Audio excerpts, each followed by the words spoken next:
Hi, I'm Kate. And I'm Mandy, and this is Love Sober, the podcast for the sober and sober curious. Hi, and welcome back to Love Sober, the podcast. It's episode 18, and today we are really excited to have Clare Pooley on the podcast with us. And Clare is the author of a very successful book that was out last year in January, I believe, the Sober Diaries. And she's also the author of Mummy Was a Secret Drinker, very successful blog post. And she's a total sober star, and we're really, really happy to be able to interview her today. So, hi, Clare. Hi, I'm so excited to be here with you guys. Oh, brilliant. No, we're really happy. Thank you very much for making time for us, because we know that you're getting super, super busy, but we'll talk to you about some of your projects in a little bit. So what I'll do is I'll kick off today. We're just asking, what made you go alcohol-free, Clare? Oh, it's a slightly long story, but I think I just gradually started falling out of love with booze. I mean, over quite a long period of time, it had been my big love, and I was such a, I was so in love with wine and drinking, and just gradually I fell out of love. I realized that there were all sorts of things going wrong in my life, and the booze was to blame. So I was overweight, quite massively overweight. I was a really bad insomniac. So I used to wake up at 3 o'clock every morning and toss and turn for hours.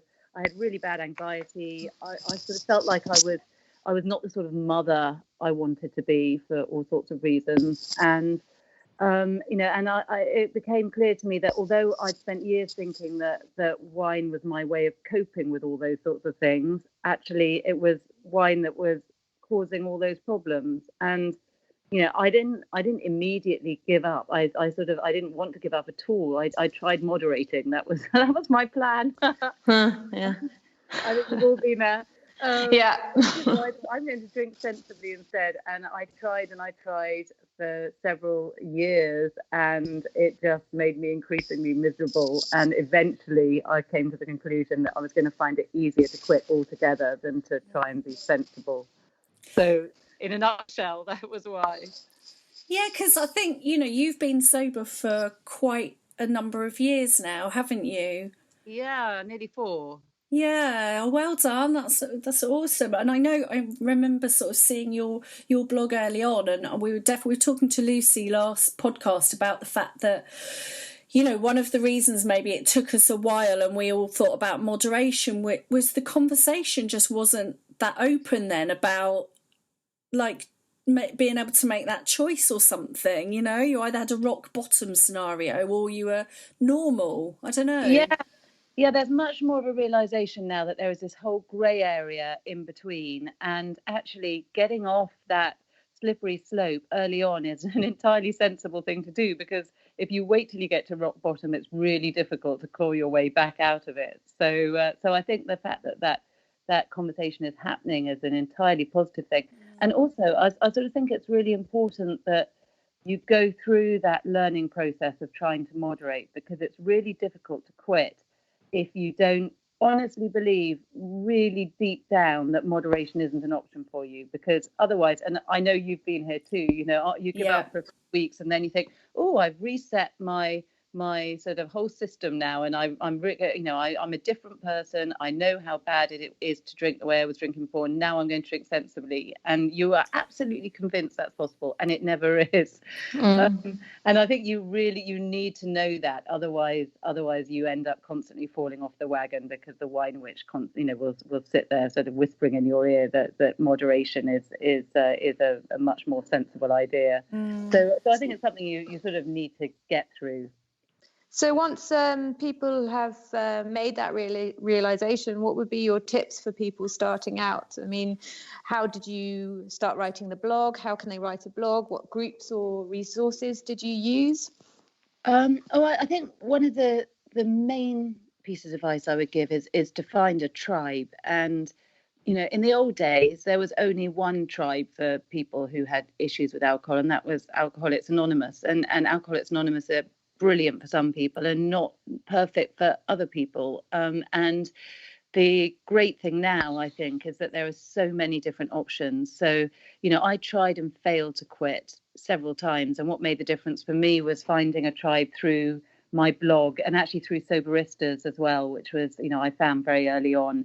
But now there are loads more options as well. So Club Soda is a fantastic resource, and there are many closed Facebook groups, and you've got Smart Recovery as well as AA if you want to sort of do groups in person. I mean, there's just so many more options out there. So I think the main thing is to find the tribe that you feel comfortable with, because doing this alone is really hard. And it really helps having other people going through the same thing. It makes you feel less alone. It makes you, it gives you people you can share the journey with, and it gives you a reason to keep going. In the early days, if I ever thought about drinking, I remember all those people that were on the journey with me, and I thought, God, if I have a drink, then I'm going to send a whole load of other people off the wagon as well, like a whole bunch of dominoes, and everything's going to go tits up. So, it kept me narrow.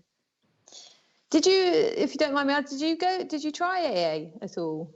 You know what? I kept meaning to. I kept thinking I'm going to go along and just see what it's like, and I just couldn't make myself do it. I was scared. I was scared of being, bumping into somebody I knew. I was really nervous about people meeting people at AA who were much more rock bottom drinkers than I was, and actually coming away convinced I was okay. If that makes sense. And I thought, if I listened to people saying I was drinking 2 bottles of vodka a day, I think, oh, I'm okay then, and I go back and drink a bottle of wine and feel fine. That's interesting. I think like you say, finding that tribe is really so important, isn't it? I mean, finding where I fitted and with a group of people to work it out with, and to just go, you're not mad, and you're not like, there's not just one of you, because I think you can get to that lonely place, can't you, when you stop, There's so much shame bound up with that loneliness as well. And when you find other people like you, then that sense of shame goes too.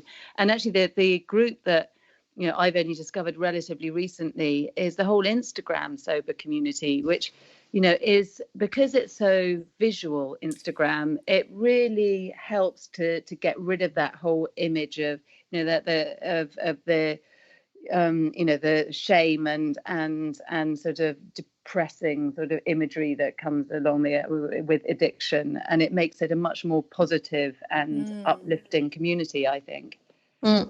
Yeah, it's like all the mantras and the people, everyone, laughing and feeling better. It's like I said, I can't remember whether it was last week I said it. It just kind of, I've ended up feeling like I'm in the coolest club that there is, rather than I'm a loser, which is what I felt like before. And I think all of us are rebels. It's why we got into this mess. And what I really like is there's this feeling that the sober community is, on the edge. We're still rebels. We're still the ones who are zigging when other people are zagging, and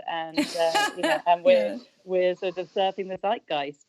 Yes, I think you're right, actually. I know you really relate to that, don't you, Mandy? Because we were talking about what's your sober identity, to find that, to help your kind of almost sober values and keep you engaged with them, really. And Mandy was very much talking about her as a rebel. That's something that you identified with, wasn't it?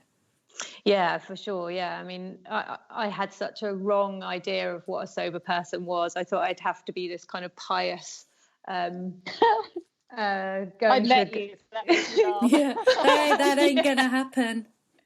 Yeah, exactly. I thought, and I tried to sort of join very good charity kind of groups, which I mean, I really do want to do stuff for charity, but I have to do it in my own way, and that's certainly not kind of it's not Girl Guides. I'm not a Girl Guide. So Girl Guides. No, exactly. So I think I'm definitely better suited for that rebel kind of sober rebel. So I love that. Yeah. So what has been the biggest area of personal growth that you've noticed since you've been sober? You know what? I think for me, it's all about learning to deal with emotions, which is something I didn't understand when I first quit. I didn't understand that it was all going to be physical, the giving up alcohol. And actually, the much bigger challenge is the one of just dealing with the everyday ups and downs of life without that constant crutch. So, dealing with fear, dealing with anxiety, dealing with the positive emotions as well, celebrating and all those things without, having a glass of wine in hand to numb the emotions. And, I think the great thing about learning to do that is it kind of makes you a superhero because when you learn to deal with really hard stuff without a prop, without numbing the fear, you realize that you can do anything. And, I look back now and I realize how cautious I've become and how small my life had become. And so for me, it's all about dealing with that emotional stuff. Sorry, go on, Mand. No, it's just that I was listening to the Unruffled podcast the other day, and they were interviewing Served Up Sober, who's someone I met, and they were talking, because I don't do AA and it's not something that interests me, but this whole concept of the higher power.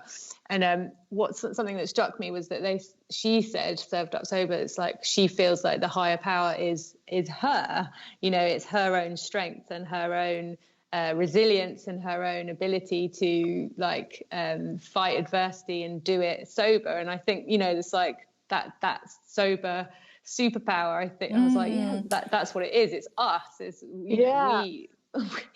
We rock. I think it's almost like I think there's something I really relate to that sort of day in, day out, not self-medicating, means that there's the kind of resilience. It's like life boot camp. It's like I'm training. I don't know what I'm training because I'm like, I like life, life with all of its amazingness. Sorry, go on.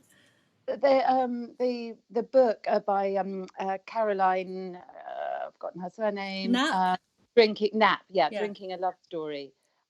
She talks about how when you start drinking, too much, when you start self-medicating with alcohol, you stop growing up.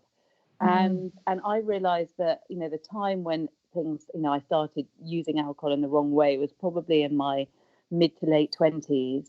And I think I became stuck at that age. I never sort of, once I started numbing all those emotions with booze, I just stopped growing up. And and when I quit drinking, I grew up really fast. I'm not sure miles apart, but I feel that I am for the first time a proper, adulting. Yeah. Oh my God, so do I. Me too. Yeah. So what's in your self-care sober toolkit, Claire?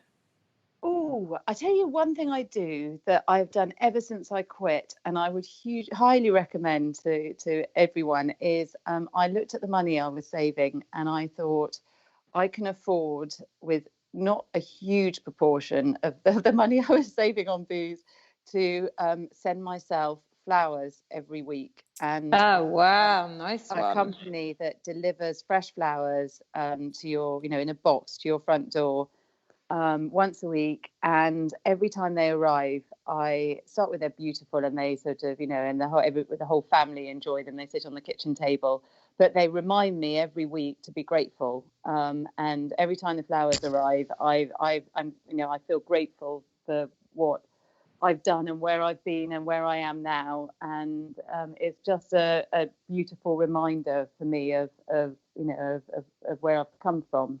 So for the last 4 years, I've been sending myself flowers every week. I love that. And what a beautiful positive reminder of how, you because you were talking about on Instagram, that sort of visual stuff about reminding ourselves of the positives, very much positive framing. I really love that. And that's really interesting because I remember saying to my husband probably about 10 years ago, when I'm an adult, I'm going to have fresh flowers in the house.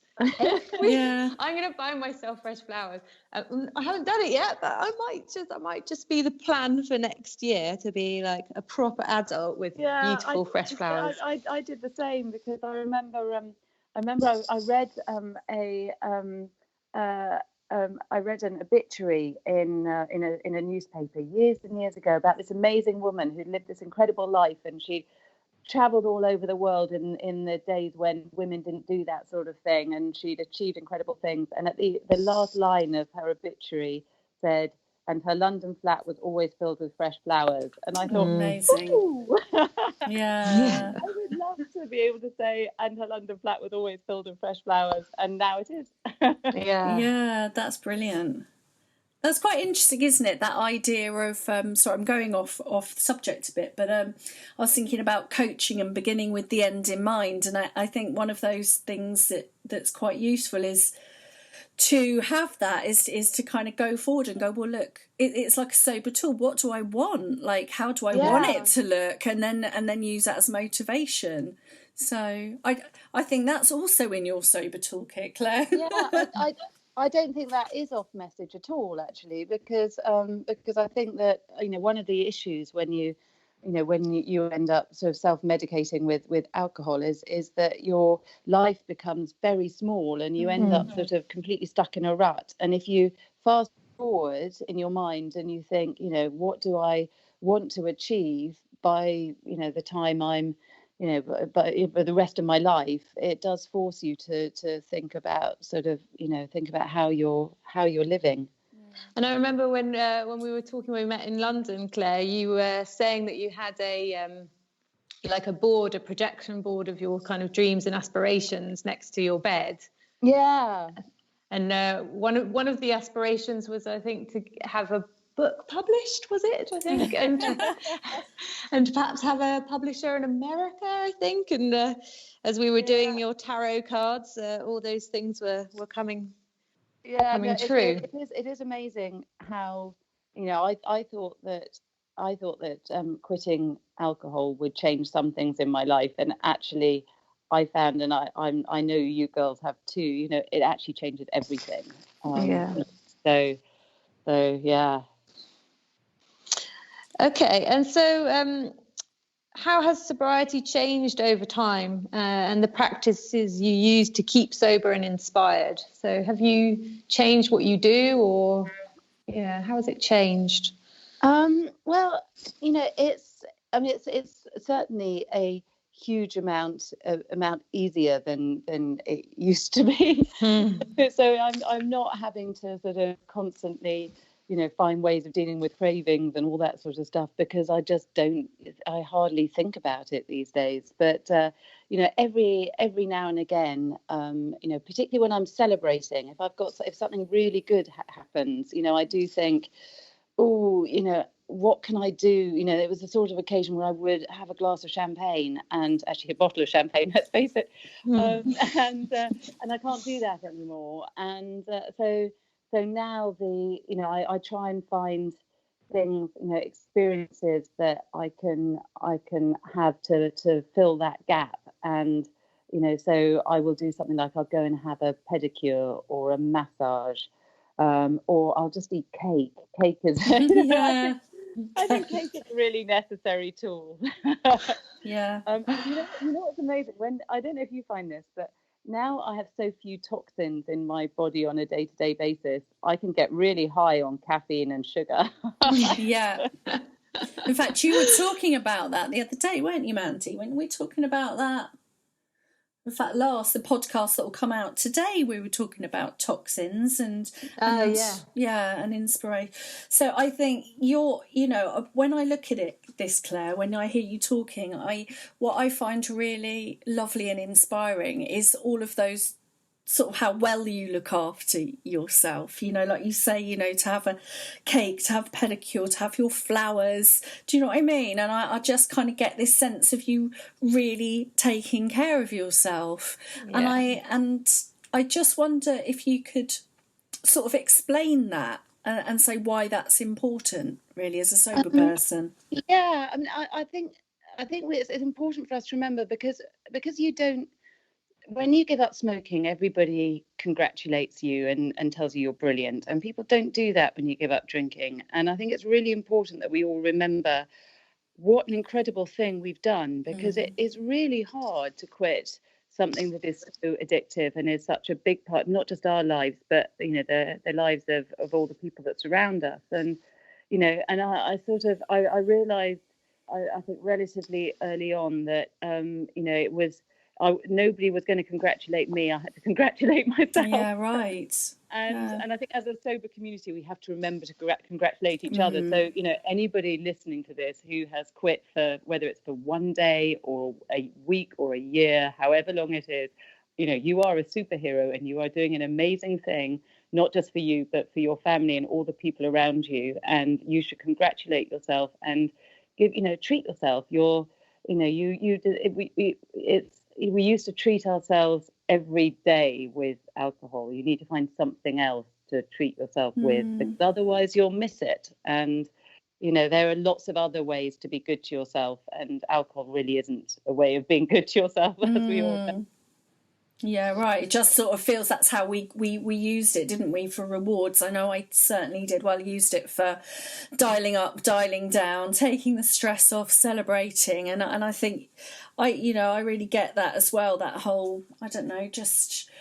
for me, a sort of mantra that I sort of use is that it's never about alcohol somehow. So whatever, if there's ever a trigger, if there's ever a celebratory moment, like you say, it's to totally divorce it from alcohol, because it's never about that. It's about finding something to genuinely engage with or something. Yeah, but you do need to find something. Yeah, I do. I think so. A little bit empty, and so I had some good news recently, and I just thought, cake didn't seem to cut it, and so I booked myself a massage, and it just felt like I came away from that feeling amazing. I hadn't had a massage for years. It was so I love that. Cake didn't cut it. It's like, call in the big guns, right? I need a spa day. I love it. You just need to have a few things in your toolkit that you can wield when you need to. And the other thing that has become really important for me in my sober toolkit now, so several years down the line, is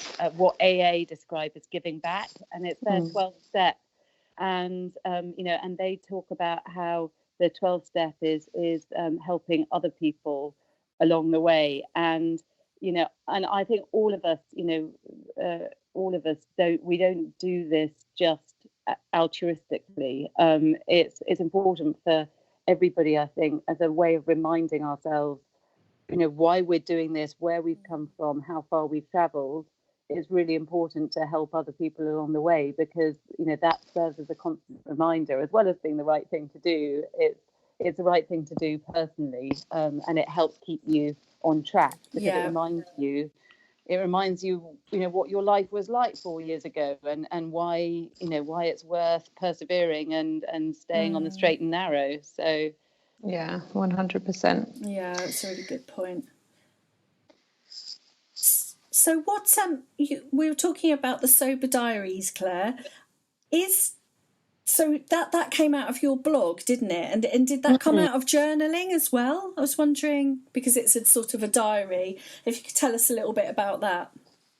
Yeah, I mean, I started the blog as therapy, really. I mean, I thought maybe some people would find it, but I didn't expect quite so many people to find it. And I wrote it for me, and I wrote it quite compulsively. So, if I didn't write every day, I started feeling edgy, and it was just my way of, it was because I didn't have anyone in real life I was talking to. I wasn't doing AA, and I hadn't found a tribe at that point.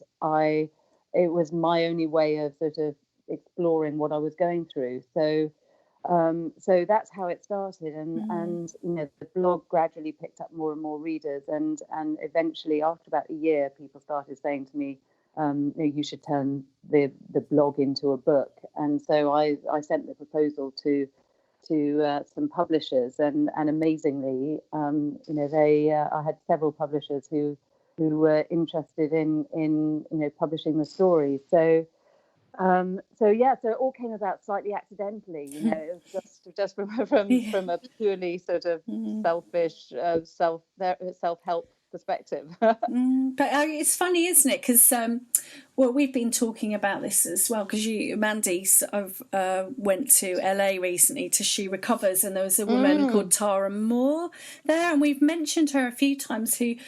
Who was sort of saying that now is the time for us as women to tell our truth. We've got more platforms to tell our stories, and actually once we start telling our stories and start speaking our truth, it's like you can't help but be revolutionary, really. And I think that's what you've done with your book. You've told your truth, and look what happens. It resonates with people, So I think it's become more and more important that we do that because of social media, because we are surrounded by Instagram pages and Facebook pages that make people's lives look perfect. And we spend our whole lives judging ourselves against other people's curated social media. And it's really hard to stay positive about your life when that's what you're seeing the whole time. And so I believe we need to counteract that by telling people the truth and all the dark sides and the undersides and the stuff that people don't normally see, because otherwise we all sit there feeling like we're the only ones struggling. I think we need it as an antidote to the sort of perfection of social media. I love that. I love what you say. Totally. As Mandy would say, 100%. Yeah. So we just talked about the Sober Diaries, and that obviously led to the TED Talk, and you've done stuff at festivals and different workshops. I know that there's been some other news recently about another project of yours. So can you tell us what sort of plans and projects do you have coming up in the future? One thing I would say to everybody is when you quit drinking, you're left with if you drink as much as I did, you're left with quite a big hole in your life. And and it's really quite important to find something, not straight away necessarily, but and for me it took a while for me to realize what my thing was, but you need to find something to fill that hole. And often if you look back at your childhood passions and think, what was it that when I was a child really made my heart sing, that's quite a good clue as to what that thing might be. And I had being slightly off tangent here, but I had an amazing email from somebody a while back who said that their childhood passion was riding horses, and they hadn't done it for years and years and years. And when they quit drinking, they started riding again, and it became their total love all over again, and it changed their lives. And for me, what I realized when I quit drinking is that, my childhood passion was writing. I used to write all the time. I wrote stories, I wrote a diary. I was always writing, and what I really wanted to be was a writer. And I didn't write for years and years and years. I was too busy drinking and doing other stuff. And as soon as I quit drinking, I felt this urge to write again. And a lot of people talk about how stopping drinking sort of fires up your creativity in a way that is quite unexpected. So I started writing the blog, and that led to the book. And then I love the whole writing process so much, and I find it very cathartic. It's sort of like mindfulness. And so I started writing fiction, and so I wrote a book, which and there is an addict in it. And actually he's gorgeous. He's called Hazard, and he's a coke addict, so it's not exactly like me, but you'll see all the addict tendencies. And that book is coming out in, God, it takes ages, I'm afraid. It's coming out in spring 2020. Oh wow, gosh, it takes that long. Yeah. But it's sold in 29 different languages, which is really exciting. That's just amazing. Can you reveal the name? Has it got to work? I can, although the name might change. Yeah. Because I was still debating it, but at the moment it's called The Authenticity Project, and it's all about, funny enough, it's all about what happens when you tell the truth about your life. Brilliant, rather than lying about what's really going on. Yeah. So it's about authenticity and truth. Yeah, love it. Well, love congratulations. It's so nice to have met you, like, before, during, and now after the process, because it's just like, yay. It. Yeah, Well, definitely. it's incredible. I mean, I have emails from so many people who have done amazing things with their lives since they quit drinking. Like you girls. But I mean, people who have, they've run marathons, they've set up businesses, they've become painters, or all sorts of incredible things. And again, well, I don't want anyone in the early days to listen to this and think, oh God, I haven't done anything with my life yet, because it takes a while. I think often it's year 2 when your year 1 is all about looking inwardly. It's all about sorting out your physical self and dealing with all those emotions and learning how to negotiate life without that prop. It's actually, I think it's year 2 when the doors start opening in the rest of your life. Have you found that? Yeah. Oh yeah, for sure. yeah, absolutely. Yeah, it was sort of rinse and repeat the first year, just doing the days and retraining your minds a bit. But year 2 definitely seems to be, I always come back to this word self-actualization, where you can start becoming almost like breathing into who you are, because there's no bullshit going on, and you've got actually, that space, and so sort of refinding who you were as well. Yeah, totally. I read something somebody wrote a while back that said actually going through recovery is almost like going full circle, and often by the end you find out that you've ended up where you were at the beginning. And I do feel much more like the person I was when I was 21 than I did 5 years ago. It's strange how I've come back to some of the things I loved as a child. Yeah, me too. It's sort of like coming home almost. There's an exploration, but there's a familiarity which is hugely comforting, where that sense of back. I know what you mean. Yeah, exactly. So you are going forward, but you're also going back to who you are at your heart, I think. Yeah, that's lovely. Well, we always end up with what your tip of the day is, Claire, and the reason to love sober. So if you could give anyone listening in what your tip of the day would be. Oh, well, I was going to say, because I knew you were going to ask me this, I was going to say, remember your childhood passions, but we've sort of talked about that, so I'm going to give it, can I do another one as You well? can, yes, please. Which is a really practical, small tip, but I think it's really helpful.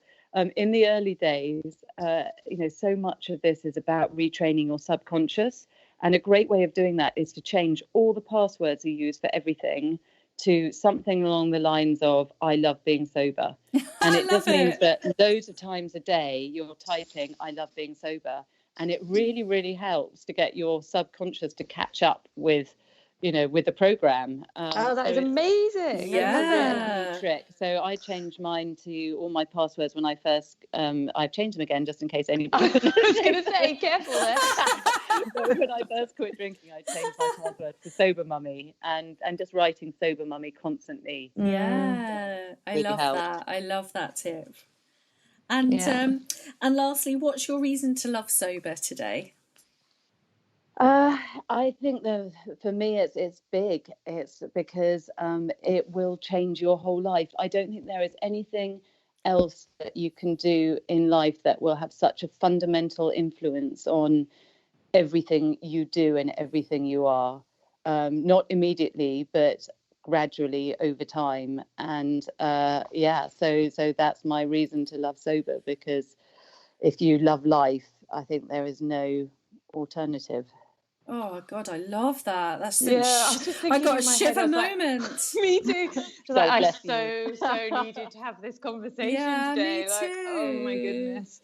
We've been saying we've been a bit fatigued lately, haven't we? We've been moaning to each other, and we were like, "Yay, Claire's going to come on and be really positive," and you've really cheered us up.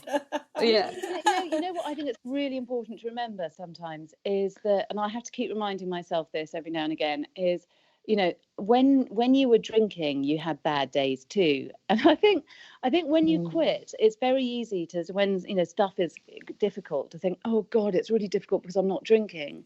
That's bollocks. You know, it's difficult because life is sometimes difficult. Yeah.